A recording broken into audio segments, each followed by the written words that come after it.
ជំរាបសួរប្រិមត្ត admin ទាំងអស់គ្នាជាពិសេសប្រិមត្តដែលគ្រប់គ្រង app អង្គរ DC admin ចង់សួរប្រិមត្តណាខ្លះគឺជាអ្នកគ្រប់គ្រងរឿងភ្លើងឆេះក្លឹបក្រំដីដែលបានចែងការពីប្រហែលខែមុនឥឡូវហ្នឹងឬដែលជាខ្សែស្រឡាយរបស់រឿងមួយហ្នឹងគឺបានផលិតវគ្គមួយទៀតហើយដែលមានចំណងជើងថាដីភ្លើងឆេះក្លឹបអូតែឆ្នាំ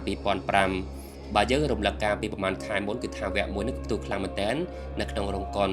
គ្រាន់តែ admin សម្រាយតែក្បាលតិចរឿងតិចទេមានអ្នកទស្សនារហូតដល់2សែនជាងអ្នកឯណោះគឺថាច្រើនមែនទែនមិនដែលមានរឿងខ្មែរអាណា admin សម្រាប់បានច្រើនអញ្ចឹងទេបើសិនជា admin សម្រាប់ដល់ចប់ហ្នឹងគឺថាអ្នកមើលច្រើនជាងនឹងទៅទៀតបើសិនជាមានប្រិយមិត្តណាខ្លះមិនតបបានទស្សនាវីដេអូមួយហ្នឹងចាំ admin ដាក់ link នៅខាងក្រោម comment ហើយបើសិនជាចង់ដឹងច្បាស់តែម្ដងគឺទស្សនានៅក្នុង app អង្គរ DC គឺថាល្អមើលខ្លាំងមែនទែននៅក្នុងរឿងថ្មីដីភ្លើងឆេះក្លឹបគឺជារឿងនិយាយបកក្រោយនៃសាច់រឿងភ្លើងឆេះក្លឹបក្រំដីការពិវៈមួយនឹងគឺថាល្បីខ្លាំងមែនទែនអាចនិយាយបានថាជាភាពយន្តខ្មែរលេខ1ប្រចាំឆ្នាំតែម្ដងអញ្ចឹងហើយបានជាផលិតកម្ម LD Picture នឹងផលិតវគ្គមួយទៀតដែលបានដកស្រង់ចេញពីរឿងពិតដូចគ្នាហើយបាននិយាយបកក្រោយទៅវិញនៅក្នុងឆ្នាំ2005ពីដើមកំណើតនៃការសាងសង់ក្លឹបនឹងមកអំពីមូលហេតុដែលហេតុអ្វីបានជាមានសោតអនិច្ចកម្មបានកើតឡើងនៅក្នុងក្លឹបមួយនឹងទៅបានជាមានភ្លើងឆាបឆេះនៅក្នុងក្លឹបមានព្រាយបានទៅចងកម្មចងពៀជាមួយនឹងតារាចម្រៀងនៅក្នុងក្លឹបនឹងខ្លាំងម្ល៉េះហើយនៅក្នុងវគ្គមួយហ្នឹងក៏មិនមែនជាការប្រឌិតផងដែរគឺវាបានដកស្រង់ចេញពីការពិតដោយការពិវៈមុនផងដែរ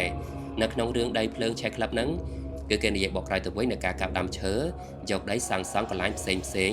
ដែលពួកគេដឹងទេថានៅក្នុងដីមួយហ្នឹងគឺមានព្រៃនៅឬក៏ខ្មែរយើងភាគច្រើនហ្នឹងគឺតែងតែនិយាយថាព្រៃកាន់ដូច្នេះអញ្ចឹងប្រិយមិត្តទាំងគ្នាបើសិនជាចង់ដឹងថាសាច់រឿងនឹងទៅជាយ៉ាងណាកុំភ្លេចទស្សនានៅក្នុង app អង្គរ DC ចាប់ពីថ្ងៃហ្នឹងតទៅរីឯរបៀបបងប្រាប់ប្រិយមិត្តទាំងគ្នាអាចទស្សនានៅក្នុងវីដេអូមួយហ្នឹងទៅនឹងដឹងហើយថាបងតាមរបៀបណាខ្លះគឺការបងប្រាប់នេះគឺមានច្រើនរបៀបបើសម្រាប់ admin វិញ admin ភាគច្រើនគឺប្រើតាមរយៈ ABA ឬខ្លះទៀត admin មិនបានទៅមើលនៅក្នុងរោងកុនទេ admin រងចាំទស្សនានៅក្នុង app អង្គរ DC តែម្ដងទៅអត់ចាំបាច់បារម្ភថាស្ដាយក្រោយមិនបានទៅទស្សនានៅក្នុងរោងកុនទេ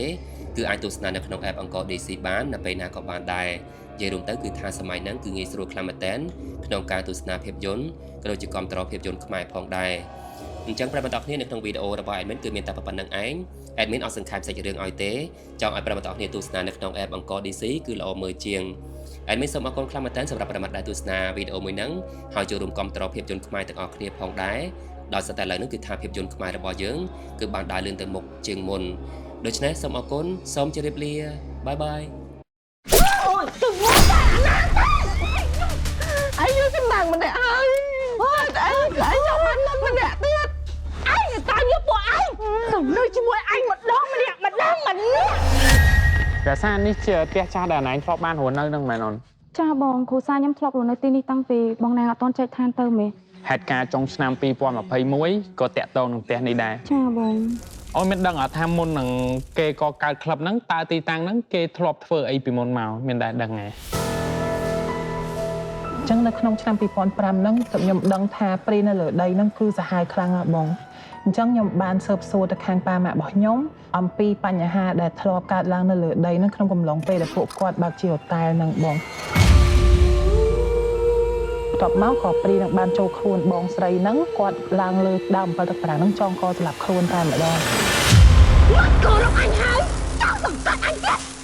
ដោយសារតែមានរឿងរ៉ាវជាច្រើនឡើងកើតនៅក្នុងលើដីហ្នឹងដែលខ្ញុំអត់ទាន់បានរៀបរាប់ជូនខាងបង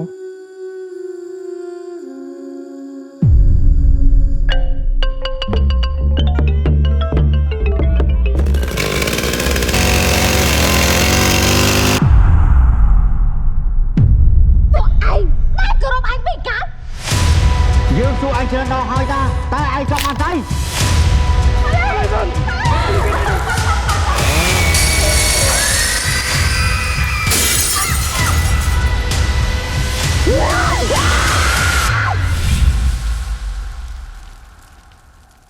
ប៉ុន្តែម៉ែយល់សពឃើញកូនតែចោលម៉ែខំហៅកូនមិនក៏កូនអត់ភ័ព្វពាក្យមកម៉ែដែរម៉ែខ្លាចអារម្មណ៍មួយនឹងខ្លាំងម៉ែខ្លាចបាត់បង់កូនម៉ែឈប់អារម្មណ៍ណាកូនអត់ទៅណាចោលម៉ែកូនសន្យាថានឹងមើលថែម៉ែដល់ចាស់កំខ្នងជាពិសេសកូននឹងគេកាយភ្លើងម៉ែរាល់យប់ជ្រៀងឲ្យម៉ែស្ដាប់រាល់ថ្ងៃណាម៉ែ